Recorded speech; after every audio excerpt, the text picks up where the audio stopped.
It's Trey Benson, running back of the Arizona Cardinals. And I think this is a pretty straightforward case. It happens every year. I mean, we hype up all these rookies. I mean, all these rookies are going to be RB1s, wide receiver ones, tight end ones, and it doesn't come to fruition right off the rip, and their values plummet. And I think you need to take advantage of that value dip, and you need to buy. And with Trey Benson, I mean, James Conner is playing great, right? But James Conner also doesn't stay healthy. It's probably going to happen where James Conner misses time. It's going to give Trey Benson opportunity, and I think he's going to take advantage of that opportunity because he's a very talented running back. Obviously, side speed specimen.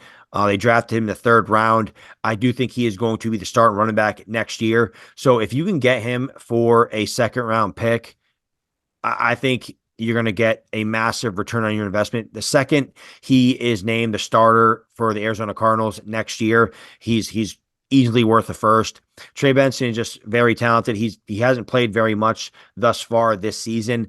I do think at some point they're going to try to work him in, and especially if and when James Conner gets hurt, he's going to have all the opportunity in the world. I just think players like Trey Benson, even guys like Blake Corum, guys that have done nothing through 5 weeks, their prices go down, especially if they're on contending teams and their patience grows thin. I mean, like I said, Dynasty is so week to week these days. I mean, you have a guy sitting in your bench that you spend a first round pick on, an early second round pick on, when they're doing nothing, maybe they're willing to part ways with that player to get a guy that's producing for them now. So, but if I could buy for a second round, pretty much almost any second round pick right now, I'd move that for Trey Benson just because I think he he should be the starter next season. And like I said, as soon as that happens, he's worth much more than 1 second. Aaron, I know Benson was a guy you liked in the offseason, so you're probably, is it safe for me to assume that you are in on this call?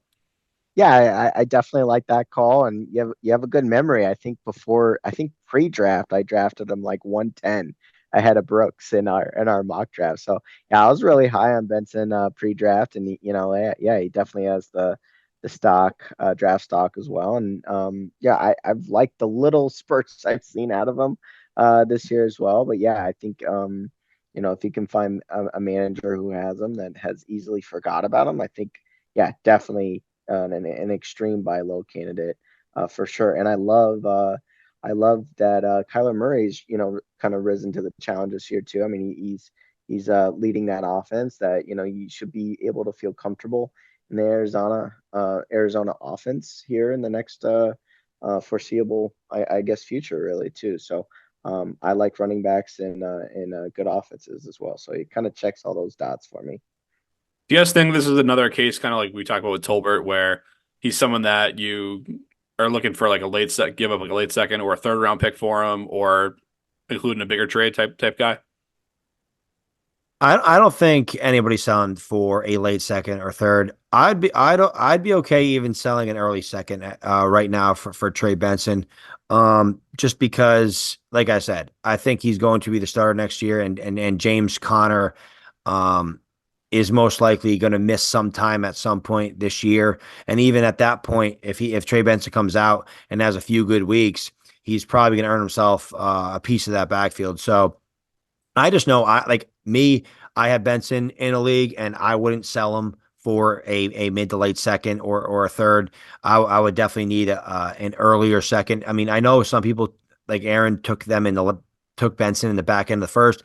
I know in other leagues he fell to the second. So maybe a manager is just frustrated and they're willing to just sell for what they paid, which may be an early second. So I'm willing to take the risk because I mean, a guy that's that size, runs that fast, and in a good offense like Arizona, I think the upside is just kind of hard to pass up. Aaron, are you giving up three firsts for Trey Benson, or are you more No, or me less in lockstep maybe. with Eden? No, I mean, honestly, I like sneaking guys into trades. I do think you get more value in a trade if you like a couple higher profile guys and you're like, hey, throw in Benson and this gets done.